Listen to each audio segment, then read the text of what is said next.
Hello, I'm Philip from the Twisting Ducks. Sometimes people who are autistic get left out. Not enough people understand what autism is, and services don't always know how to give people the support they need. Going to hospital can be a scary experience for anyone. For an autistic person, it can feel a whole lot worse. This film is about that and how making reasonable adjustments can help.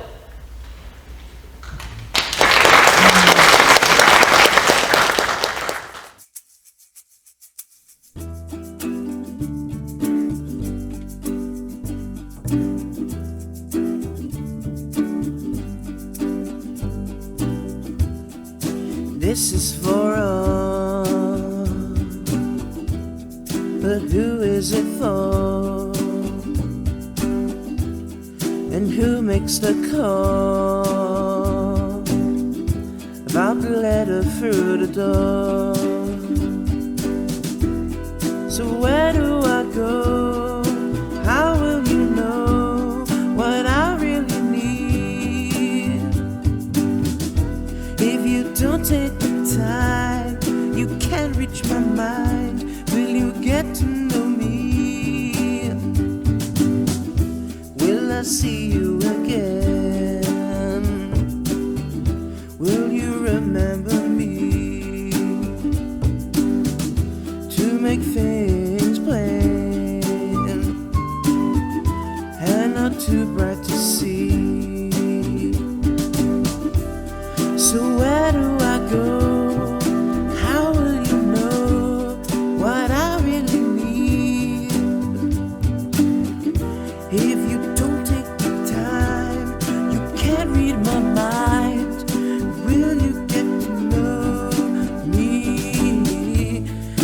It's the small things that needed to happen. I might not show what I'm really feeling, and there were some things that were taken for granted, but there was a change when you heard what I said.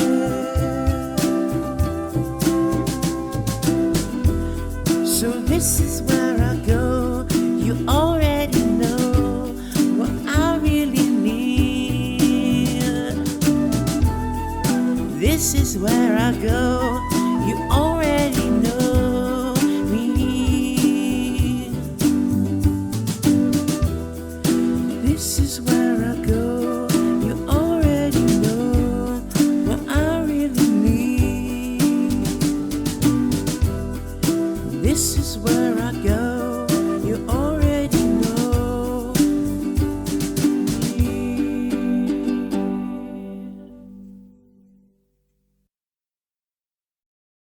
Hello, I'm Jim. I'm a nurse by background and I've been a leader reviewer for a few years now. Earlier this year I was asked to review our first case of someone with autism who died. I'm calling him Angus here, and I realised though as a nurse of more than 30 years how little I knew about autism when I was asked to review the case. So I firstly set about educating myself, watching TED Talks by people with autism, looking at what resources I had, and it helped me conceptualise some of the issues I think a bit better. So, Angus died at only 37 years of age. And he died of multiple drug toxicity. He lived at home with his parents. And he showed signs of autism from between 2 to 3 years of age. He would line up his toy cars in a certain pattern, and he got upset when that got moved and disturbed. Dad described him as hard work from age 6, just difficult, a bit rigid about things. He changed schools 3 times, which it felt to me as might be a common thing, but he felt picked on. Parents were worried about relationships with teachers because he was he would come across sometimes as challenging.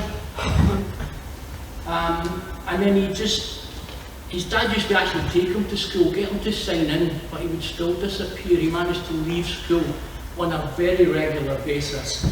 But he found learning quite easy. He didn't have to work too hard, although he just left with fairly average attainments. He had several jobs after leaving school. He was involved in roofing, he was a painter at one point, did painting at one point, he did some bar work. Didn't last very long. He tended to drift off, and when he had money he often didn't turn up. And the big issue for Neil was suffering social anxiety was largely, I think, behind the truant thing. But then he used to manage that by taking drugs, which became quite a problem, and he would take all sorts of things, ultimately ended up with a heroin addiction. He was completely dependent on his parents in a lot of respects. He had a poor relationship with his sister, who was 4 years his junior, that we never quite understood. I spent quite a bit of time with his parents. I visited them 3 times. I kind of got to know a bit about those dynamics. He liked music, computer games, archery and golf. But it wasn't just that he liked them. He did archery, but not these big fancy bows, just a traditional long bow that takes quite a lot of time and concentration, but that appealed to him. In golf, he got a direct payment from the local authority to buy golf clubs and a membership of a golf club, which was seen as quite creative back in the time. The thing with Angus though, he would play golf until it was so dark he couldn't play any longer. You know, he kind of took everything to the nth degree. And then in 2011, they did a robbery. He stole some lead from a church roof, and he got caught trying to sell it. He was sentenced to 2 years in prison.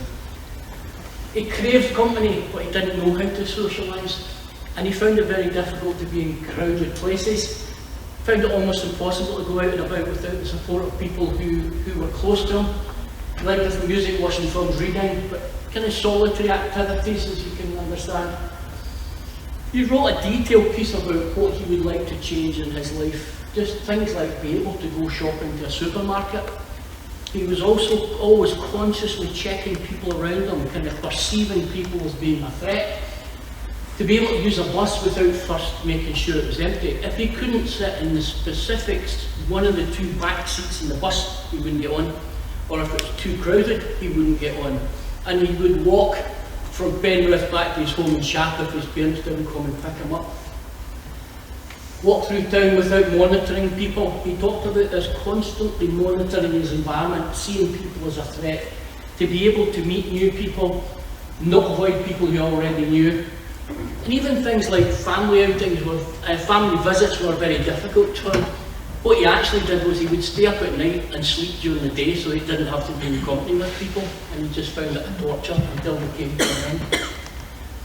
So in relation to the autism diagnosis, the diagnosis of Asperger's syndrome initially came to light in his first prison sentence, then confirmed by a psychiatrist. And for those of us who know North Cumbria, there was kind of one psychiatrist in the south of the county who was the kind of go-to person. He got referred into mental health service because he was hearing voices at one point, having racing thoughts, but they weren't found to have any, symptoms of psychosis. When he received the diagnosis of autism, I talked to his parents a bit about how did that change his life, his perception. Sometimes when you watch these talks, people feel it puts the whole life in context when you understand why. And Angus used phrases like, with me being the way I am, which was him kind of, reflecting back on his autism diagnosis. And somebody in prison described him as his brain-mouth filter doesn't work, which was his way of trying to keep him out of confrontations with people. He would be seen as being unduly antagonistic, sometimes completely not meaning to. And this was the way his parents described that he lived his life with an angel on one shoulder and a devil on the other, and sometimes wasn't quite sure what way it would go. And then this was a difficult period of his life. Forensic, for anyone, it just means crime and criminal behaviour. So he had seven convictions for 10 offences. The theft that I mentioned, a bit about drugs. But then in 2015 he was involved in an armed robbery. And when I was first allocated to case, I saw the news reports on this, and it was quite alarming, to be honest. The first thing his GP said to me was, don't see Angus purely as you see him in the papers. There's much more to him. He comes from a nice family, he's a nice lad. And it's kind of related to drug taking in a lot of respect. So they committed an armed robbery, 3 guys, but Angus was the one. One was the getaway driver, one was the lookout, but Angus was the one who entered the shop with a gun, and it was an unpleasant robbery. And he ended up being sentenced to 13 years in prison, which is, I'm sure people will realise, is a substantial prison sentence. But he did well in prison. He got on well. His articulate way, he was very articulate, helped him to help others, and he actually got a master's degree with distinction while he was in prison. And then he was released on licence after 6 years. But that was with a probation, supervision and strict restrictions on things that he was able to do or not able to do. But when he came out from prison, he was hopeful. He hoped to develop and go on and do a master's degree. And then he met, and given he was someone who had difficulty making friends, according to Dad, he fell madly in love with a girl and moved in with her. Unfortunately, she had some problems of her own. She had an alcohol problem, things weren't that easy. And when they split up, he returned to taking drugs again. He had a long period free of drugs when he came out from prison. And he also suffered a mysterious injury. He said he kind of walked in the door, he told somebody else he fell downstairs. GP wondered if he might have been assaulted, and to do with this. The girlfriend also had an abusive ex-boyfriend who came back on the scene. So there was a kind of complicated picture. He had swollen face and arm, he took codeine, and he was at the GP for painkillers. GP arranged for him to have a scan, but they didn't find anything. Things like that were quite difficult, though. It's not just a case of going for a scan. The GP had to arrange for him to be seen in a separate room. He didn't have to go into a waiting area. He could see another, away from other people, because she knew it was the only way she could get Angus there. Because even quite significant injuries, he fell off the back of a motorcycle at one point. His friend tried to avoid a rabbit, and he had a very bad injury on his knee. He wouldn't go to hospital with it. Just going into a waiting area with lots of people that he didn't know, he found it almost impossible. And then things got sour. Texts from the ex-girlfriend were getting him agitated. His mum had left the girlfriend some money for to pay some bills, and he started kind of obsessing about these. On that weekend, he was obsessing about the ex-girlfriend. He was in a lot of pain, so he was taking a lot of painkillers. And he took additional doses of medication. He told his parents, I'm going to have an early night because I've been up since about 5 o'clock this morning. He went off to bed, and he was found dead in his room the next morning. So from the learning perspective, as you can imagine, it was quite an in-depth and difficult leader review to do. Some of the things about the early pointers from school welfare officers, from referrals, Mum felt it was the school were referring to the doctors and the doctors were referring to the school, but nobody was actually taking this seriously. It had been mentioned educational psychologists had suggested Asperger's syndrome from about 11, 12 years old, but it wasn't until he was 27 that they actually made the diagnosis. And as I say, it was only when he was in prison this was first articulated, and I think if you know anything about this, people with autism are overrepresented in the prison service. Some prisons are doing good work with it. But again, once the diagnosis made for us, there was nothing to help him or the parents to understand the implications and look at what this meant for him, how better to cope with it. And then, in the services at the time, if you people remember payment by results coming in, suddenly people with Asperger's syndrome were actually excluded from contracts. But it was largely because they didn't have the expertise to support people and to see them through after that diagnosis was made. And then following his release, he had probation. Again, it was during the time of the pandemic, so the probation officer would see him on his doorstep. And a health and well-being coach was allocated too, but it took 7 months before that was made available to him. It was actually really meaningful once they did make contact, but he basically only saw him, I think, twice before he died. And Mum felt there was a lot of stigma about it, people kind of regarding it as, you know, not exactly her fault, but she should be able to influence his behaviour. In relation to reasonable adjustments, it just felt like the lack of understanding that he seemed to get within the school system. because things like he would answer back, I don't think people understood what might be going on with him, so he's seen as being challenging, quite tactless sometimes in his responses.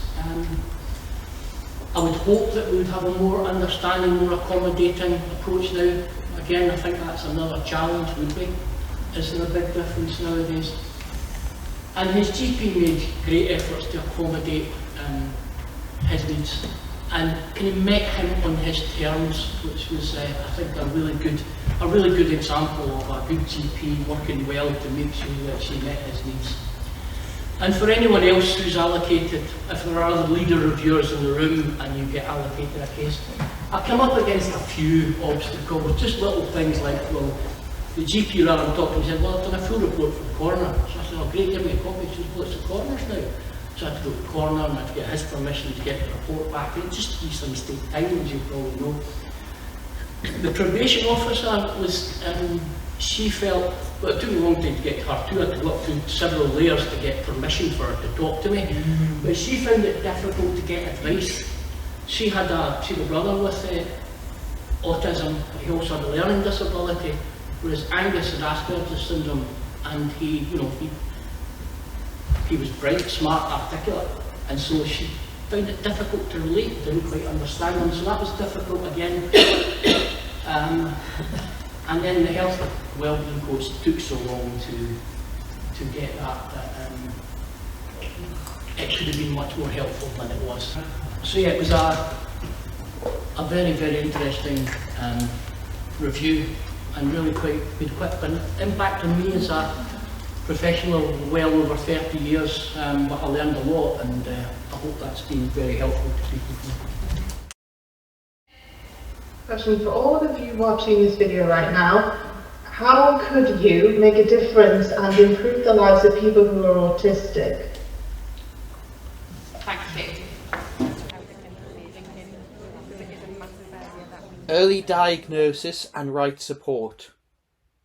Reduce stigma around autism at earliest opportunity. Autism-specific training needed. Better links with schools and prison services. How can we all support each other? Autism-friendly schools and early help for families. Needs-led approach needed. PBS. Mental health link-up. Consistency is key.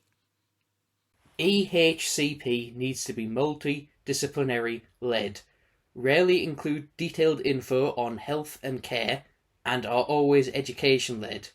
Often families aren't included. Better training in our mental health services around autism. Autism AHCs. Lived experts with experience of autism and their families. Nothing about me without me. Now the LeDeR programme includes the death of people with a learning disability. We need to understand the learning from those LeDeR reviews and understand the difference between learning disability LeDeR reviews.